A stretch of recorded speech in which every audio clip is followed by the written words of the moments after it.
কোন রকমের বাতির ব্যবস্থা নাই। ওই কবরটা বড় ভয়াবহ। আল্লাহ তাআলা ওই কবরের ব্যাপারে মানুষদেরকে ডেকে ডেকে বলছে, আল্লাহাকুমুত তাকাসুর হাত্তা যুরতুমুল মাকাবির কাল্লা সাওফা তা'লামুনা সুম্মা কাল্লা সাওফা তা'লামুন। এই দুনিয়ার মানুষ দুনিয়ার রং তামাশায় আজকে ব্যস্ত হয়ে গেছো, কিন্তু ওই কবরটা কিন্তু দিনে বারবার করে তোমারে ডাকে। আমার নবী বলেন, আকসিরু যিকরা হাযিমিল লাযাতিল মাউত। এই দুনিয়ার মানুষ বেশি বেশি করে কবরকে স্মরণ করো, কবরকে স্মরণ করো, কারণ আমি নবী প্রত্যেকটা দিন 100 কথা স্মরণ করি। কারণ ওই কবরটা বড় ভয়াবহ জায়গা, ওই কবরটা বড় কঠিন জায়গা। ওই কবর প্রতিদিন মানুষদেরকে ডেকে ডেকে ডেকে ডেকে বলে, আনা বাইতুল গুরবা, আনা বাইতুল ওয়াহদা, আনা বাইতুদ দুর। আমি কবর বড় ভয়ঙ্কর, আমি কবর বড় একাকির ঘর, আমি কবর বড় সব বিচ্ছুর ঘর। আমি কবরের ভিতরে যদি আসো তো গুনাহ নিয়ে আইসো না, আমি কবরের ভিতরে যদি আসো তো নেকি নিয়ে আইসো। আমার নবী হযরতে খাদিজাতুল কুবরা রাদিয়াল্লাহু তাআলা আনহা, এমনকি হযরতে ফাতেমাতুজ জাহরা, যাদের ব্যাপারে আল্লাহ তাআলা জান্নাতের দুনিয়া থেকে সার্টিফিকেট দিয়েছে, আমার নবী হযরতে ফাতেমাকে ডেকে ডেকে বলে, ফাতেমা, ইয়া ফাতেমা তু আনজিজি নাফসাকি মিনান নার। ফাতেমা রে, তুমি একটু নিজের আমল দিয়ে নিজে বাঁচার চেষ্টা করিও। কিয়ামতের ময়দানে তুমি যদি বলো আমি মুহাম্মাদের বিয়ে কোনো উপায় হবে না, ওই কবরকে যদি বলো আমি আলীর স্ত্রী তোমার কোনো উপায় হবে না, তুমি যদি বলো আমি হাসান হুসাইনের মা তোমার কোনো উপায় হবে না। আমার নবী নিজের মেয়েকে পর্যন্ত কবর থেকে বাঁচার কথা বলে গেছে। এ মুসলমান, আমি আর আপনি কত বড় হইছি, আমি আর আপনি কত বড় সলিমুদ্দি আর কলিমুদ্দি হইছি। আজকে কবরকে দেখলে আমাদের চোখে পানিও আসে না, অথচ নবীর সাহাবীদের ইতিহাসটা খুলে দেখে। হযরত আবু বকর, যে আবু বকরের ব্যাপারে আমার নবী বলছেন, আবু বকর ফিল জান্নাহ ওয়া উমর ফিল জান্নাহ ওয়া উসমান ফিল জান্নাহ ওয়া আলী ফিল জান্নাহ। আমার নবী 10 জনের ব্যাপারে দুনিয়া থেকে জান্নাতের সার্টিফিকেট দিয়ে গেছে। সুবহানাল্লাহ বলেন। সেই আবু বকরের ইতিহাসটা তুলে দেখেন। আবু বকর যখনই কবরের পাশ দিয়ে যাইতো, আবু বকরের কান্নার আওয়াজে এলাকার পুরা মানুষের ঘুম ভেঙে যাইতো। মানুষগুলো ডেকে ডেকে বলতো, আবু বকর, তোমারে তো আমার নবী জান্নাতের সার্টিফিকেট দিয়েছে, তারপরও তুমি এত বেশি কান্না করো কেন আবু বকর? আবু বকর ডেকে ডেকে বলতো, দুনিয়াতে তো আমারে সার্টিফিকেট দিছে, কিন্তু আল্লাহ যদি কিয়ামতের ময়দানে আমি আবু বকরকে ডাক দিয়া বলে, আবু বকর, তোমার জীবনের থেকে 2টা বছরের পানির হিসাবে একটু আমারে দিয়ে যাও না। আমি আবু বকর আমার জীবনের পানির হিসাব পর্যন্ত দিতে পারবো না। কাল কিয়ামতের ময়দানে আমি আবু বকর কে আল্লাহ যদি আসামির কাঠগড়ায় দাঁড় করাইয়া দেয়, আমি আল্লাহর কাছে কোনো হিসাব দিতে পারবো না। এ মুসলমান, ওই আবু বকরের ব্যাপারে আমার নবী বলছে, জান্নাতি সাহাবীদের ভিতরে সর্বপ্রথম যিনি জান্নাতে যাবে তিনি হবেন আবার আবু বকর। যে আবু বকরের আমলকে যদি এক পাল্লায় করা হয়, দুনিয়ার সব উম্মতের আমলকে যদি এক পাল্লায় করা হয়, তো আবু বকরের এক রাত্রের আমলটা আল্লাহর কাছে বড় দামি হয়ে যাবে। كيف تكفرون بالله وكنتم أمواتا كيف تكفرون بالله وكنتم أمواتا فأحياكم ثم يميتكم ثم يحييكم ثم إليه ترجعون।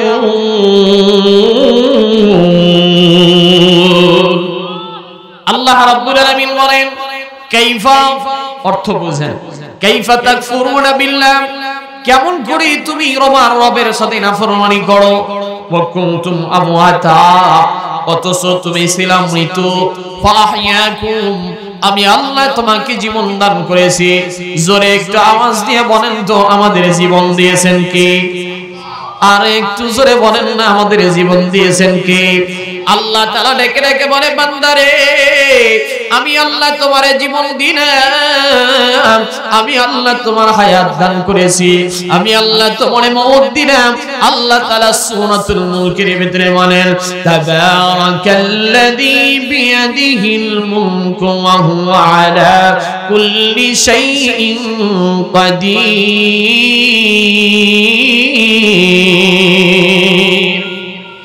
الذي خلق الموت والحياة ليبلوكم أيكم أحسن عملا وهو العزيز الغفور। الله رب العالمين বলেন, الذي خلق الموت والحياة, যিনি ওই রব তিনি তোমাদেরকে মওত দিয়েছেন, তোমাদেরকে হায়াত নামক জিনিসও দিয়েছেন। কেন মওত দিবেন আর কেনই বা হায়াত নামক জিনিস আল্লাহ তাআলা দিলেন? আল্লাহ বলেন, লিয়াবলুয়াকুম আইয়ুকুম আহসানু আমালা, যাতে করে মানুষদেরকে আমি পরীক্ষা করতে পারি কাদের আমল কত সুন্দর। যে কথা বলতেছি না, আল্লাহ তাআলা মানুষ জাতিদেরকে দুনিয়াতে মওত আর হায়াত দিয়ে পাঠাইছেন একটাই কারণে, সেটা হলো আল্লাহ বলেন আমি যাতে করে মানুষদের আমলকে পরীক্ষা করতে পারি কার আমলটা কত সুন্দর। সুবহানাল্লাহ বলেন। আল্লাহ তাআলা বলে নাই যে কার আমল কত বেশি, কে কত আমল বেশি করে এটার জন্য আমি দুনিয়াতে পাঠাইছি না। আল্লাহ তাআলা বরং দুনিয়াতে পাঠাইছেন আমলটা কত সুন্দর হয়, কারণ সুন্দর জিনিসের দাম আছে না নাই? কথা বুঝতে কষ্ট হচ্ছে আমার? বগুড়ার ভাষা বোঝা যায়? আল্লাহ তাআলা বলেন আমি আল্লাহ তাআলা মানুষের আমলটা সুন্দর করার কথা বলছি, বেশি করার কথা বলি নাই। আল্লাহ তাআলা আমলের জন্য পাঠাইছেন, দুনিয়াতে অন্য কোন কাজের জন্য আল্লাহ তাআলা পাঠাই নাই। দুনিয়াতে আমাদেরকে কি অনার্থক আল্লাহ তাআলা পাঠাইছেন?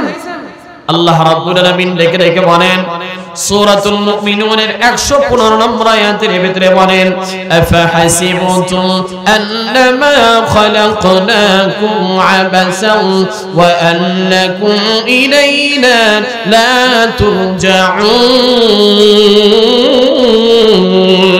তুরজাউন। আল্লাহ তাআলা বলেন, দুনিয়ার মানুষ রে, তুমি কি ধারণা করেছো আমি আল্লাহ তোমাকে অনার্থক বানাইছি? আল্লাহ বলে, না না, তোমাকে অনার্থক পাঠাই নাই। দুনিয়াতে আমি আল্লাহ একটা উদ্দেশ্য দিয়ে পাঠাইছি, আমি আল্লাহ একটা তাআলা কারণ দিয়ে পাঠাইছি। কি সেই উদ্দেশ্য, কি সেই কারণ তুমি জানো? আল্লাহ তাআলা সূরাতুজ জারিয়াতের 56 নম্বর আয়াতের ভিতরে বলেন, ওয়া মা খালাকতুল জিন্না ওয়াল ইনসা ইল্লা লিয়াবুদুন।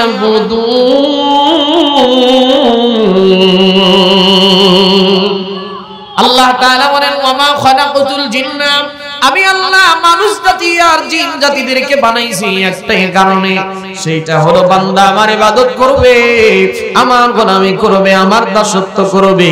বান্দা যদি আল্লাহর হয়ে যায়, বান্দা যদি আল্লাহর গোলামির ভিতরে কাটায় দেয়, বান্দা যদি নিজের জীবনকে আল্লাহর ইবাদতের ভিতরে কাটায় দেয়, মাল্লাহুল মাওলা ফালাহুল কুন, প্রবাদের ভিতরে আছে যেই বান্দা আল্লাহর হয়ে যাবে, আল্লাহ বলেন আমি আল্লাহ তাআলা দুনিয়ার সব কিছু তার করে দেব।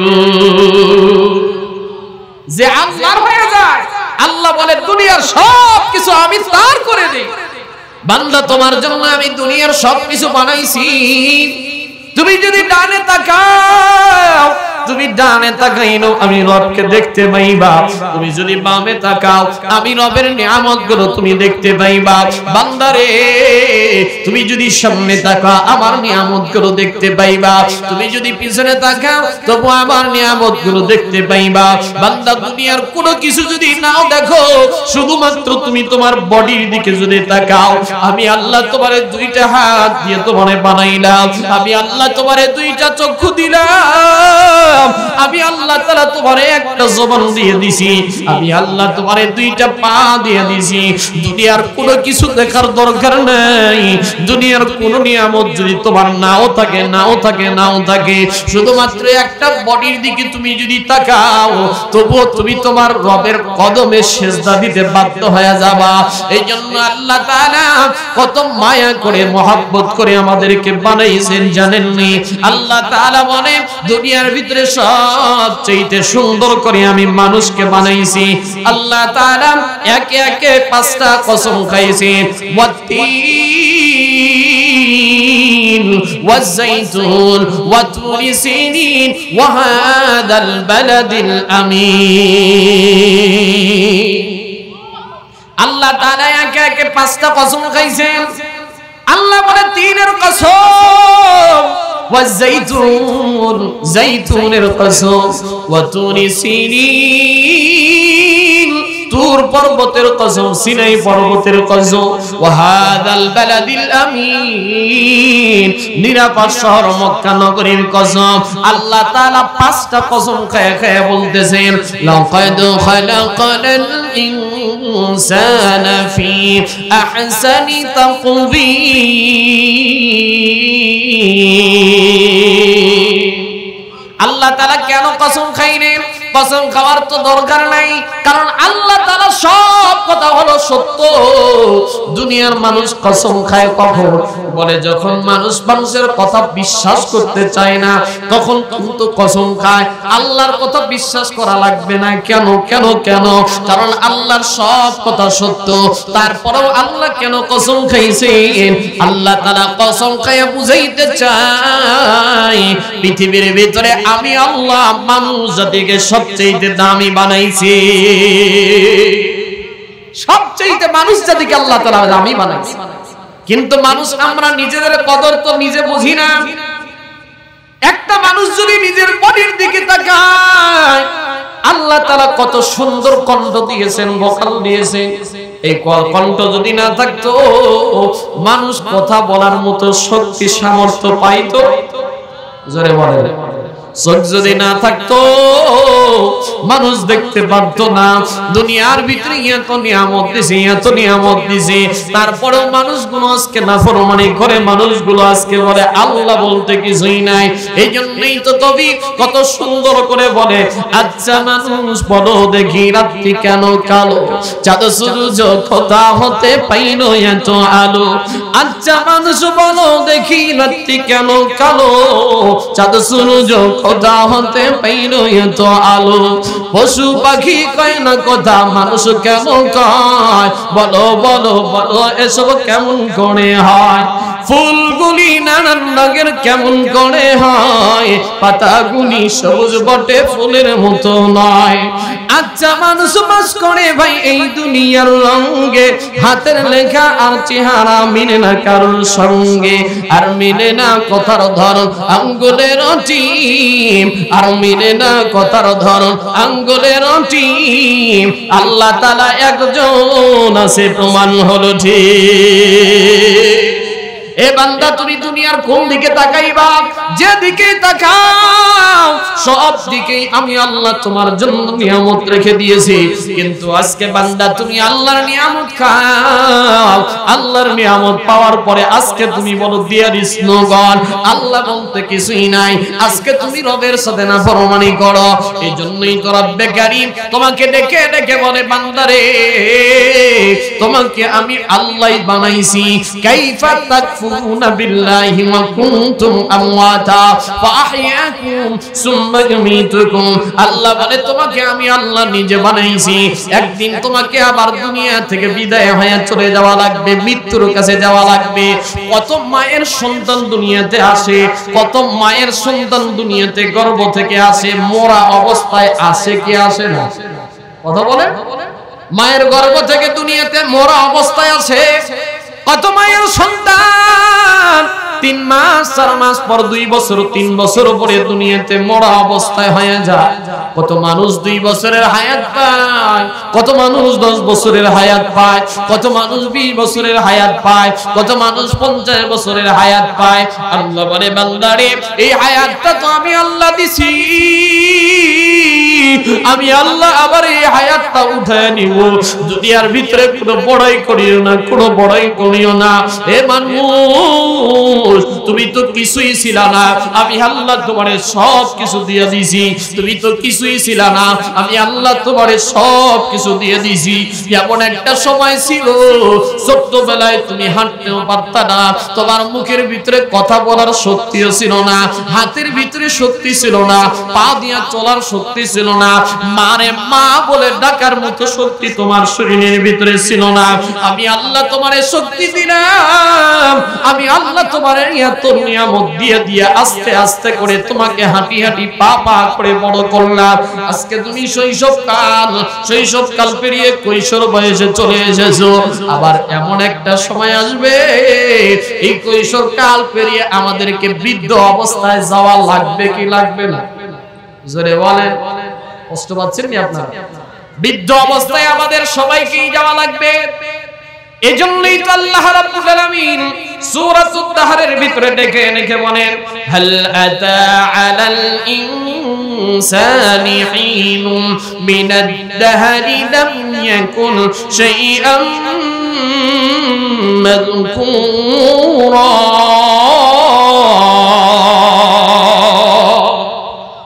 আল্লাহ তাআলা বলেন হাল আতা আলাল ইনসান, হে মানুষ তুমি কি একটা বড় চিন্তা করো না?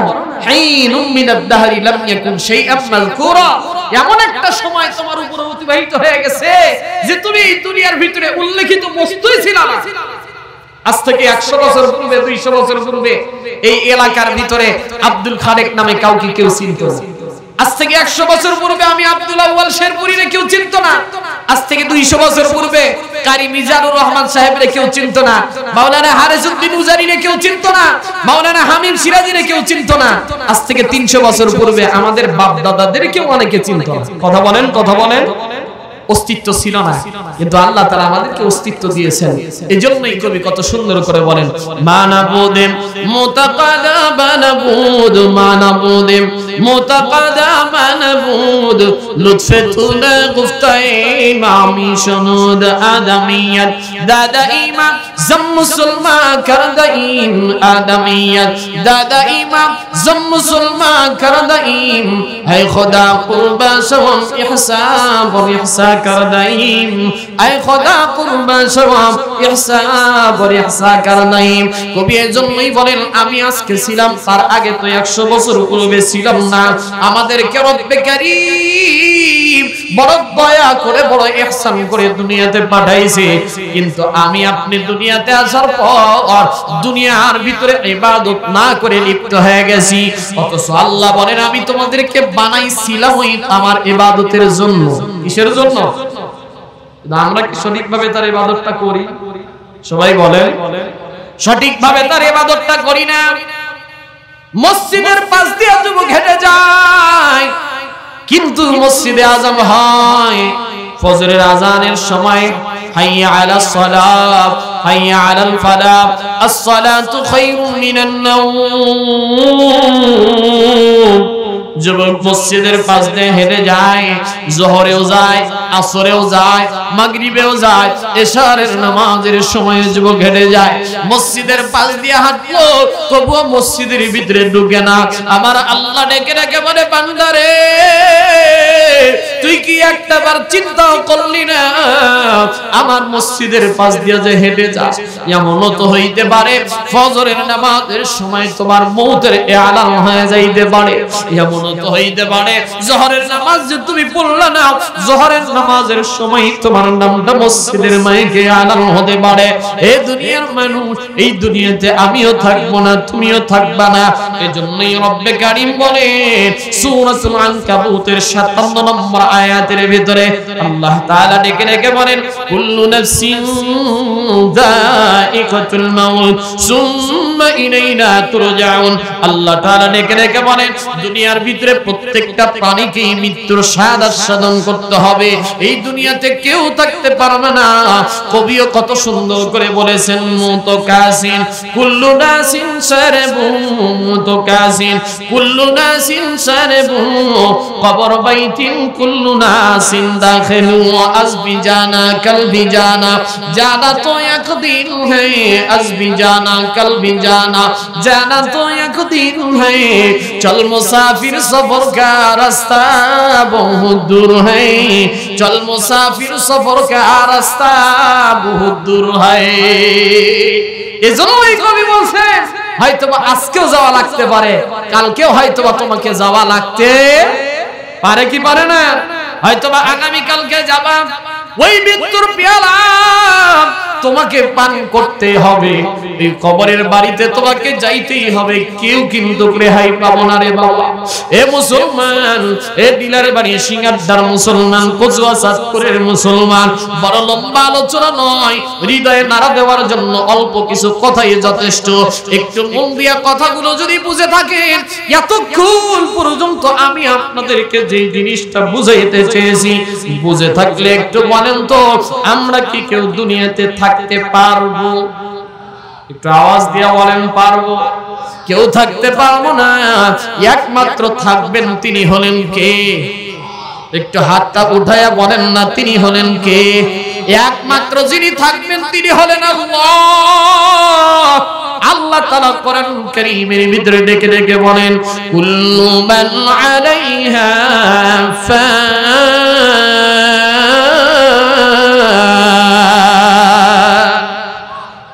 আল্লাহ তাআলা বলেন কুল্লু মান আলাইহা ফান ওয়া ইয়াবকা ওয়াজহু রাব্বিকা যুল জালালি ওয়াল ইকরাম। সব কিছু ধ্বংস হয়ে যাবে, একমাত্র যিনি থাকবেন তিনি হলেন पहाड़े फारे जाएगी जमी पर जलजला होगा, पहाड़े फारे जाएगी जमी पर जलजला होगा, मोहम्मद तख्त पर होगी अदालत पर खुदा होगा, मोहम्मद तख्त पर होगी अदालत पर खुदा होगा। এই দুনিয়া কিছুই রবে না রে ভাই, এই দুনিয়া কিচ্ছু রবে না। আমিও চলে যাব, আপনিও চলে যাবেন, এই দুনিয়া থেকে সব ধ্বংস হয়ে যাবে, এই দুনিয়ার সব কিছু ফানা ফানা হয়ে যাবে। আল্লাহ তাআলা ডাক দিয়ে বলেন সূরাতুল জিলজালের ভিতরে ইজা যুলজিলাতিল আরদু জিলজালাহা ওয়া আখরাজাতিল আরদু আসqalaha ওয়া ক্বালাল ইনসানু মা লাহা। আল্লাহ তাআলা বলেন ইজা যুলজিলাতিল আরদু জিলজালাহা, যখন জমিন ভূমিকম্পের মতো শুরু হয়ে যাবে, জমিনগুলো জালজালা শুরু হয়ে যাবে। ইজা যুলজিলাতিল আরদু জিলজালাহা ওয়া আখরাজাতিল আরদু আসqalaha, জমিনের নিচ থেকে সবগুলো খনিজ পদার্থগুলো বের হয়ে যাবে, মানুষগুলো ছোটাছুটি করতে থাকবে। ওই কিয়ামতের ময়দানটা বড় ভয়াবহ হবে। আল্লাহ তাআলা জিবরাইল আমিনকে ডেকে ডেকে বলবে জিবরাইল তুমি একটু বলো, ও আজরাইল তুমি একটু বলো আইনা মাইবকা, তুমি একটু বলো না দুনিয়ার ভিতরে এখন কে বেঁচে আছে, কে অবশিষ্ট আছে। আজরাইল ডেকে ডেকে বলবে মালিক দুনিয়াতে একটা পিচ্চু পোকামাকড় মাখলুকাত বেঁচে নাই, দুনিয়ার সব ধ্বংস করে দেওয়া হয়েছে। বলবে এখন আসমানে কারা কারা আছে? বলে শুধুমাত্র তোমার ফেরেশতারা আছে। আল্লাহ তাআলা ঘোষণা দিবে আজরাইল তুমি তোমার ওই মালিকানা দিয়া আমি তোমাকে যে ক্ষমতা দিয়েছি সবগুলো ফেরেশতারে দুনিয়া থেকে আসমান থেকে বিদায় করে দাও। ফেরেশতাগুলো বিদায় হয়ে যাবে। আল্লাহ তাআলা ডাক দিয়া বলবে আজরাইল আইনা মাইবুকা, তুমি এখন বলো না এখন কে বেঁচে আছে? বলে শুধুমাত্র আমরা চারজন বড় বড় ফেরেশতা আছি, আমি আজরাইল আছে, জিবরাইল আছে, মিকাইল আছে, ইসরাফিল আছে। বলে বাকি ফেরেশতাগুলোর জানগুলো কবজ করে নাও। সবগুলো ফেরেশতাদের জানগুলো কবজ করে নেওয়া হবে। সবগুলো ফেরেশতাদের জানগুলো কবজ করার পরে আল্লাহ ডেকে ডেকে বলে আজরাইল তুমি একটু বলো না এখন কে বেঁচে আছে, কে বেঁচে আছে? বলে একমাত্র আমি আছি। আল্লাহ বলবে আজরাইল রে, এখন তুমি তোমার নিজের জানটা তুমি নিজে কবজ করে নাও। ওই সময় আজরাইল আলাইহিস সালাম এত বড় বিকট একটা আওয়াজ দিবে। কিতাবের ভিতরে আসছে জমিনের ভিতরে যদি একটা মাখলুকাত বেঁচে থাকতো, আজরাইল আলাইহিস সালামের বিকট আওয়াজে কানের পর্দা ফেটে ফেটে সবগুলো মাখলুকাত জমিনের ভিতরে পড়ে যাইতো। আজরাইলকে আল্লাহ দুনিয়া থেকে বিদায় করে দিবে। এই দুনিয়া শুধুমাত্র একজন থাকবে, একজন থাকবে, কেউ থাকতে পারবে না। এই দুনিয়াতে কত কোটি টাকার মালিক ছিল, কত কোটি কোটি টাকার মালিক ছিল, কত ক্ষমতাধর ব্যক্তি ছিল। আল্লাহ তাআলা ডাক দিয়ে কিয়ামতের ময়দানে বলবে আইনাল জাব্বারুন আইনাল মুতাকাব্বিরুন, কোথায় বড় বড় অহংকারীরা, কোথায় কোথায় আজকের রাজা বাদশারা, যারা দুনিয়াতে ক্ষমতার বাহাদুরি দেখাইতা, যারা দুনিয়াতে টাকার বাহাদুরি দেখাইতা। কুজা হামান, কুজা ফিরাউন, কুজা নমরুদ ওয়া হামান। কোথায় হামান, কোথায় নমরুদ, কোথায় সেই কারুন, কোথায় গেল সাদ্দাত, যারা দুনিয়াতে এত গরমের এত ক্ষমতা দেখাইছিল। ওই হামানও থাকতে পারে নাই, ফিরাউনও থাকতে পারে নাই, নমরুদও থাকতে পারে নাই। আমি আপনি তো কয় টাকার মালিক, কয়টা ক্ষমতার মালিক হইছি। হে মুসলমান, এত বড় ক্ষমতাধর ব্যক্তিরা যদি না থাকতে পারে, আমি আর আপনি কি দুনিয়াতে থাকতে পারবো? জোরে বলেন পারবো? এই দুনিয়াতে থাকতে পারবো না। সবাইকে বিদায় নিয়ে চলে যাওয়াই লাগবে। এই দুনিয়া কিছুই রবে না, এই দুনিয়া কিছুই রবে না। এই দুনিয়া থেকে সবাইকে বিদায় নিয়ে চলে যাওয়া লাগবে। ওই কিয়ামতের ময়দানটা কিন্তু বড় ভয়াবহ হবে। ওই কবরটা বড় ভয়াবহ কবর। ওই কবরটা কিন্তু বড় কঠিন জায়গা। ওই কবরটা কিন্তু বড় কঠিন জায়গা। না আছে কোনো ল্যাম্পের বাতি, না আছে কোন রকমের ফ্যানের ব্যবস্থা, না আছে কোন এসির ব্যবস্থা। দুনিয়াতে একটু গরম পড়লে মানুষ সহ্য করতে পারে না, এসির বাতাস লাগে। দুনিয়াতে একটু গরম লাগলে মানুষ পানের বাতাসে বাতাসে দুনিয়ার শরীরটাকে ঠান্ডা বানাইতে চায়। কিন্তু ওই কবরে কোনো ঠান্ডা বাতাসের ব্যবস্থা থাকবে না। ওই কবরে কোনো রকমের বাতির ব্যবস্থা নাই। ওই কবরটা বড় ভয়াবহ। আল্লাহ তাআলা ওই কবরের ব্যাপারে মানুষদেরকে ডেকে ডেকে বলছে, আল্লাহাকুমুত তাকাসুর হাত্তা যুরতুমুল মাকাবির কাল্লা সাওফা তা'লামুন সুম্মা কাল্লা সাওফা তা'লামুন। এই দুনিয়ার মানুষ দুনিয়ার রং তামাশায় আজকে ব্যস্ত হয়ে গেছো, কিন্তু ওই কবরটা কিন্তু দিনে বারবার করে তোমারে ডাকে। আমার নবী বলেন, আকসিরু যিকরা হাযিমিল লাযাতিল মাউত। এই দুনিয়ার মানুষ বেশি বেশি করে কবরকে স্মরণ করো, কবরকে স্মরণ করো। কারণ আমি নবী প্রত্যেকটা দিন 100 কথা স্মরণ করি। কারণ ওই কবরটা বড় ভয়াবহ জায়গা, ওই কবরটা বড় কঠিন জায়গা। ওই কবর প্রতিদিন মানুষদেরকে ডেকে ডেকে ডেকে ডেকে বলে, আনা বাইতুল গুরবা, আনা বাইতুল ওয়াহদা, আনা বাইতুদ দুর। আমি কবর বড় ভয়ঙ্কর, আমি কবর বড় একাকির ঘর, আমি কবর বড় সব বিচ্ছুর ঘর। আমি কবরের ভিতরে যদি আসো তো গুনাহ নিয়ে আইসো না, আমি কবরের ভিতরে যদি আসো তো নেকি নিয়ে আইসো। আমার নবী হযরতে খাদিজাতুল কুবরা রাদিয়াল্লাহু তাআলা আনহা, এমনকি হযরতে ফাতেমাতুজ জাহরা, যাদের ব্যাপারে আল্লাহ তাআলা জান্নাতের দুনিয়া থেকে সার্টিফিকেট দিয়েছে, আমার নবী হযরতে ফাতেমাকে ডেকে ডেকে বলে, ফাতেমা, ইয়া ফাতেমা তু আনকিজি নাফসাকি মিনান নার। ফাতেমা রে, তুমি একটু নিজের আমল দিয়ে নিজে বাঁচার চেষ্টা করিও। কিয়ামতের ময়দানে তুমি যদি বলো আমি মুহাম্মাদের বিয়ে কোনো উপায় হবে না, এই কবরকে যদি বলো আমি আলীর স্ত্রী তোমার কোনো উপায় হবে না, তুমি যদি বলো আমি হাসান হুসাইনের মা তোমার কোনো উপায় হবে না। আমার নবী নিজের মেয়েকে পর্যন্ত কবর থেকে বাঁচার কথা বলে গেছে।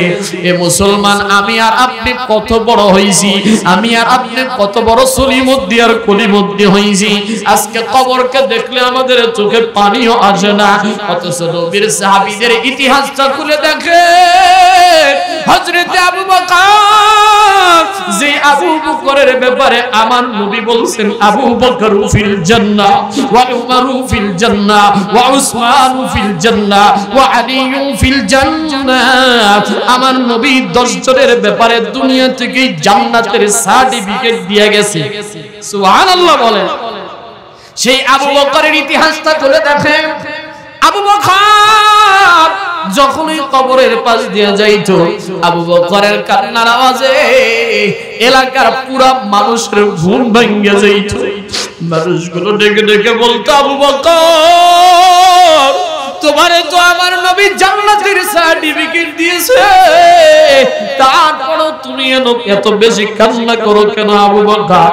আবু বকর ডেকে ডেকে বলতো, দুনিয়াতে তো আমারে সার্টিফিকেট দিছে, কিন্তু আল্লাহ যদি কিয়ামতের ময়দানে আমি আবু বকরকে ডাক দিয়া বলে, আবু বকর, তোমার জীবনের থেকে 2টা বছরের পানির হিসাবে একটু আমারে দিয়ে যাও না, আমি আবু বকর আমার জীবনের পানি হিসাব পর্যন্ত দিতে পারবো না। কাল কিয়ামতের ময়দানে আমি আবু বকর কে আল্লাহ যদি আসামির কাঠগড়ায় দাঁড় করাইয়া দেয়, আমি আল্লাহর কাছে কোনো হিসাব দিতে পারবো না। এ মুসলমান, ওই আবু বকরের ব্যাপারে আমার নবী বলছে, জান্নাতি সাহাবীদের ভিতরে সর্বপ্রথম যিনি জান্নাতে যাবে তিনি হবেন আবার আবু বকর। যে আবু বকরের আমলকে যদি এক পাল্লায় করা হয়, দুনিয়ার সব উম্মতের আমলকে যদি এক পাল্লায় করা হয়, তো আবু বকরের এক রাত্রের আমলটা আল্লাহর কাছে বড় দামি হয়ে যাবে। অথচ আবু বকরের ভিতরে কবরের কত ফিকির ছিল। আবু বকর কবরের পাশ দিয়ে গেলেই চোখের পানিগুলো ফালায়া ফালায়া এত বিকট আওয়াজে কান্না করতো যে মানুষগুলো আবু বকরের কান্নার আওয়াজে ঘুমাইতে পারতো না। আবু বকরকে এসে ডাকতে বলতো, ভাই আবু বকর, তুমি এত বিকট আওয়াজে কান্না করো কেন? কেন এত কবরকে ভয় পাও? আবার আবু বকর ডেকে ডেকে বলতো, কারণ নবী তো বলে গেছে, দুনিয়ার মানুষদের সবচেয়ে প্রথম ঘাঁটি হলো আখিরাতের, সেটা হলো কবর। এই কবরে যদি আমি আবু বকর বেঁচে যাইতে পারি, কবরের পরীক্ষায় যদি আমি পাস করতে পারি, তো আমি আমার বাকি স্টেপগুলো পাস করতে পারবো। ভাই ও দুনিয়ার মুসলমান, আবু বকর যদি জান্নাতের সার্টিফিকেট ওয়ালা হওয়ার পরেও এত কবরকে ভয় পায়, তো আমার আর আপনার কবরকে ভয় পাওয়ার দরকার আছে না নাই? জোরে বলেন, একটু আছে না নাই? ওই আবু বকর কবরকে এত ভয় পায়, শুধুই কি আবু বকর না, না শুধু আবু বকর না, ওমরের ইতিহাসটা খুলে দেখেন না। যিনি আমিরুল মুসলিমিন, পুরা অর্ধ জাহানের খলিফা ছিলেন হযরত ওমর, যে ওমরের ব্যাপারে আমার নবী বলে গেছে, লাউ কানা নাবিয়্যা বাদি লাকানা উমর, আমার পরে যদি কেউ নবী হয় সেটা হবে হযরত ওমর। আল্লাহ তাআলা হযরত ওমরের ব্যাপারে, আল্লাহ তাআলা নবীর পরে হযরত ওমরের কথা বলেছে। দুনিয়াতে যদি কাউকে নবুয়তি দেওয়া যাইতো, আমার নবীর পরে হযরত ওমরের ভিতরে সেই যোগ্যতা আল্লাহ দিয়ে দিয়েছিলেন। সুবহানাল্লাহ বলেন। যেই ওমরের কথায়, যেই ওমরের মনের আকাঙ্ক্ষায় কোরআনের 21 জায়গায় আল্লাহ তাআলা কোরআনে আয়াত নাজিল করেছে। সুবহানাল্লাহ। কে সেই ওমর? অথচই ওমরের কান্না কত জানেননি? ওমর কবরকে এত ভয় পাইতো। ও ঈদের দিনে সাহাবায়ে কেরামরা ঈদের দিনে নামাজ পড়ার পরে সবগুলো সাহাবীরা ঈদের আনন্দ করতেছে, কিন্তু হযরত আবু হুরায়রা বলে, আমি হযরত ওমরকে খুঁজে পাই না, কই গেল রে? ওমর কই গেছে, আজকে কেন দেখি না?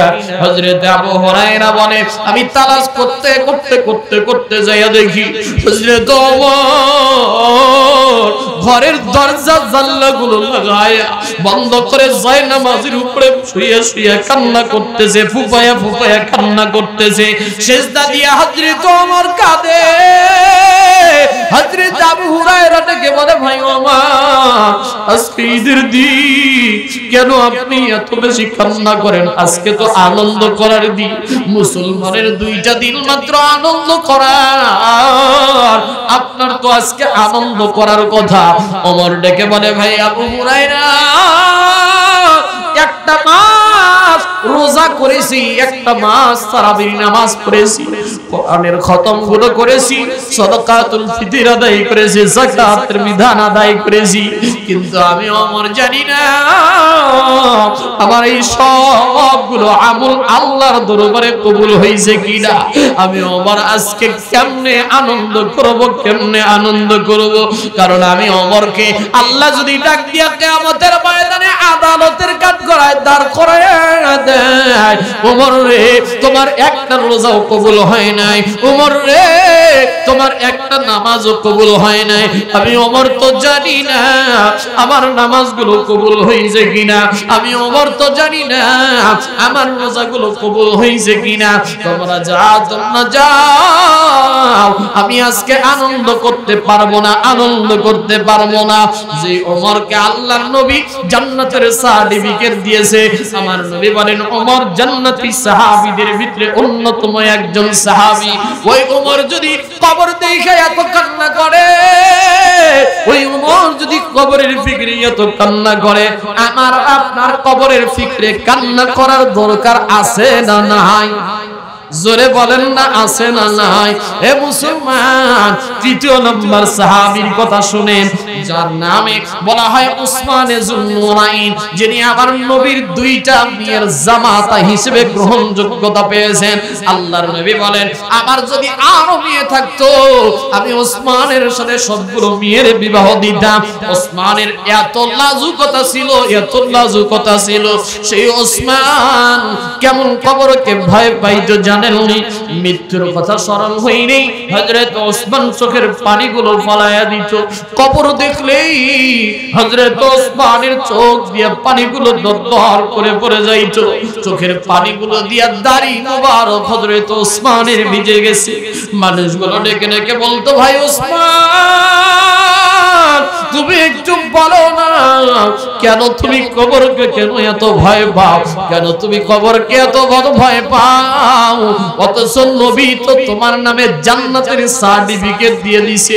ওসমান ডেকে বলে ভাই রে দুনিয়াতে সব জায়গায় মানুষ পাওয়া যাবে, দুনিয়াতে সব জায়গায় মানুষ দেখেছি, মসজিদে গেলেও মানুষ পাওয়া যায়, বাজারে গেলেও মানুষ পাওয়া যায়, জিহাদের ময়দানে গেলেও মানুষ পাওয়া যায়, কিন্তু কবর বড় এমন একটা জায়গা যে কবরের পাশে দাঁড়াইলে, যে কবরের ভিতরে গেলে একটা মানুষ পাওয়া যায় না। হযরত ওসমান চোখের পানিগুলো ফালায়া ফালায়া কান্না করত, হযরত ওসমানের দাড়িগুলো ভিজে যাইত। হায় মুসলমান, আজকে চিন্তা করেন না, ওই ওমর যদি কান্না করতে পারে, ওই আবু বকর যদি কান্না করতে পারে, ওই ওসমান রাদিয়াল্লাহু তাআলা আনহু যদি কান্না করতে পারে, আমার আর আপনার আমলের কি অবস্থা? একটাবার চিন্তা করছেন? কবর বারবার আমাদেরকে ডাকতেছে, বারবার আমাদেরকে ডাকতেছে। ভাই একটি কথা শুনুন করেন, একটা কথা স্মরণ রাখেন, এই দুনিয়া কিন্তু কাউরে জায়গা দেয় না, এই দুনিয়া কাউরে থাকতে দেয় না। আমার বাবারে থাকতে দিবে না, তার বাবারে থাকতে দেয় নাই, তার বাবারেও থাকতে দেয় নাই। হায় আজকে চিন্তা করে দেখেন না, মরহুম কারি খলিলুর রহমান সাহেব বিদায় হয়ে গেছে, এই এলাকার কত মানুষ বিদায় হয়ে গেছে, আব্দুর রাজ্জাক নাই, আব্দুল সালাম নাই, কত মানুষের সাথেই না মসজিদে যাইতেন, কত মানুষের সাথেই না বাজারে দেখা হইতো। হায় সে মানুষগুলোকে তা আজকে দেখা যায় না। ভাই দুনিয়ার বাস্তবতা কিন্তু এটাই। আজকে যুবকদেরকে দেখেন, এই ঈদের সিজনে প্রতিদিন পত্রিকার পাতা উল্টাইয়া দেখেন, কোন পত্রিকায় এমন তো পাওয়া যাবে না যেই পত্রিকার পাতায় যুবকের মৃত্যুর খবর নাই। প্রতিদিন যুবকের মৃত্যুর খবর ভেসে আসতেছে। যুবক রোড অ্যাক্সিডেন্টে দুনিয়া থেকে বিদায় হয়ে যায়, যুবক মোটরসাইকেল অ্যাক্সিডেন্টে বিদায় হয়ে যায়, যুবক হার্ট স্ট্রোক করে দুনিয়া থেকে বিদায় হয়ে যায়, কত মানুষ হায় ব্রেন স্ট্রোক করেও দুনিয়া থেকে বিদায় হয়ে যায়। কথা বলতে বলতে আজকে দুনিয়া থেকে বিদায় হয়ে যাচ্ছে। হায় মুসলমান, একটু ফিলিস্তিনের দিকে নজর করে তাকায় দেখেন না, ওই ফিলিস্তিনের মানুষগুলোকে আজকে বুলেটের আঘাতে আঘাতে, ফিলিস্তিনের মুসলমানদেরকে আজকে বোমা করে দেওয়া হচ্ছে, ক্ষত বিক্ষত করে দেওয়া হচ্ছে। হ্যাঁ, ফিলিস্তিনের মুসলমানের জীবনের আজকে কোনোই বুঝি দাম নাই। আজকে ওই ইহুদি হায়নার দলগুলো, ওই চতুষ্পদ জানোয়ারগুলো, ওই জাইনাবাদী ইহুদিগুলো, ওই ইসরায়েলের লাল কুত্তাগুলো আমার আপনার ভাইদেরকে, আবার আপনার বোনদেরকে আজকে বুলেটের আঘাত দিয়া দিয়া পৃথিবী থেকে বেশিটা নাবুদ করে দিতেছে। আজকে সারা পৃথিবীর মুসলমানরা আজকে নির্বাক হয়ে আছে, নিশ্চুপ হয়ে আছে। আজকে পৃথিবীর বড় বড় বড় বড় লিডাররা, মুসলমানের যারা নেতৃত্ব দেয়, সৌদি আরব আজকে নিশ্চুপ হয়ে আছে, কাতার আজকে নিশ্চুপ হয়ে আছে, সৌদির বাদশা নিশ্চুপ, কাতারের বাদশা নিশ্চুপ, আমেরিকার সেই লাল কুত্তা বাহিনীগুলো সবগুলো এক হয়া হয়া আজকে মুসলমানদেরকে ধ্বংস করার পায়তারায় নেমে গেছে। কথা বলেন, কথা বলেন, কথা বলেন, ঠিক কি না? আজকে পৃথিবীর মানচিত্রের দিকে তাকায় বোঝা যায় 250 কোটি মুসলমান। আজকে মুসলমানরা যদি একযোগে দাঁড়ায় যাইতো, মুসলমানরা যদি বলতো আমেরিকার সাথে আমাদের কোনো সম্পর্ক নাই, ইসরায়েলের সাথে আমাদের কোনো সম্পর্ক নাই, আজকে সামরিক শক্তিতে যদি মুসলমান এগিয়ে থাকতো, অর্থনৈতিক শক্তিতে যদি মুসলমান এগিয়ে থাকতো, পররাষ্ট্র শক্তিতে যদি মুসলমান এগিয়ে থাকতো, রাষ্ট্রনৈতিক কূটনৈতিক সম্পর্কে যদি মুসলমান এগিয়ে থাকতো, আজকে ওই ফিলিস্তিনের মুসলমানদেরকে কিন্তু জীবন দেওয়া লাগতো না। কথা বলেন।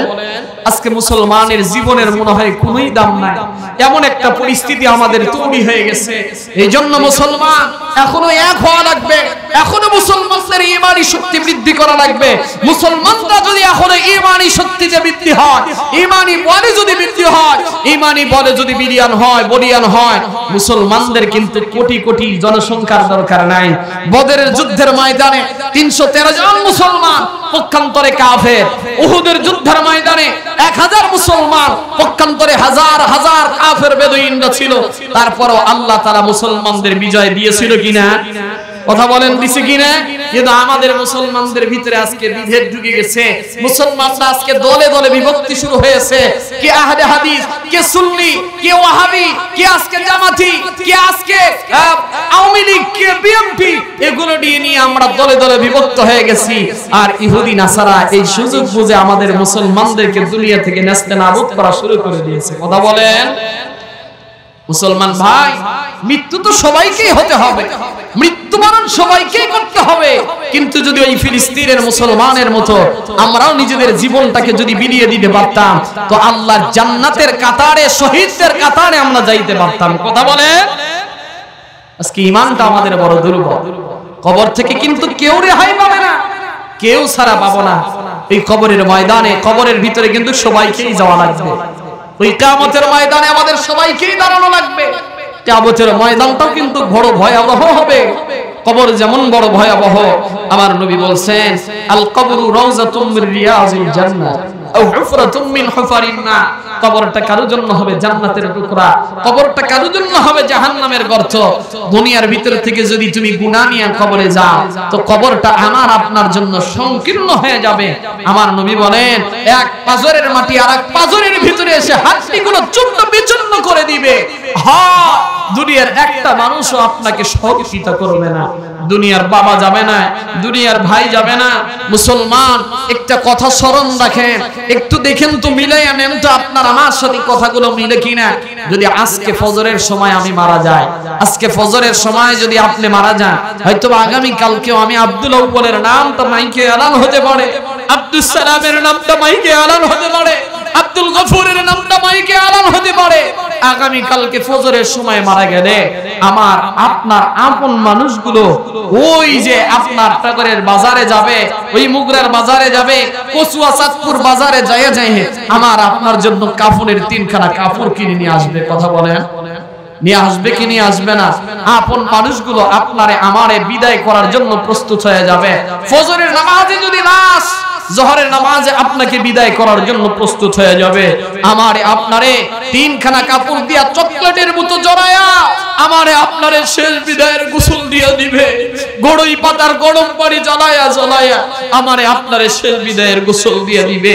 হায়, গরম পানিগুলো শরীরে ঢালবে, গরম পানিগুলো ঢেলে ঢেলে আমাকে আপনাকে শেষ বিদায়ের গোসল দিবে। গোসল দিয়া আপনারে আমারে শেষ বিদায়ের গোসল দিয়া তিনখানা কাপড়ের ভিতরে জ্বালায়া প্যাকেট করে করে আমারে আপনারে বড়ই পাতার ভিতরে গরম পানি দিয়ে দিয়ে প্যাকেট করে করে আপনার আমার কিন্তু শেষ বিদায়ের গোসল দিয়ে দিবে। ওই দিন শেষ বিদায়ের গোসল দেওয়ার পরে জানাজার নামাজের জন্য রেডি হয়ে যাবে। হায়, দুনিয়ার নিয়ম তো এটা যে দুনিয়ার মানুষ ব্যস্ততার দোহাই দিয়ে অনেকে ফেসবুকে স্ট্যাটাস দিবে, অনেক মানুষ জানাজাতেও আসার মতো শক্তি আর সাহস পাবে না। কথা বলেন ঠিক কি না? অনেক মানুষ জানাজাও আসতে পারবে না, অনেক মানুষ জানাজায় আসবে কিন্তু হয়তোবা কবরে 3 মুঠো মাটিয়ে দিতে পারবে না। এ মুসলমান, এজন্য আসেন, দুনিয়া থেকে যেহেতু বিদায় নিয়েই যাব, কে নিয়ে যাব?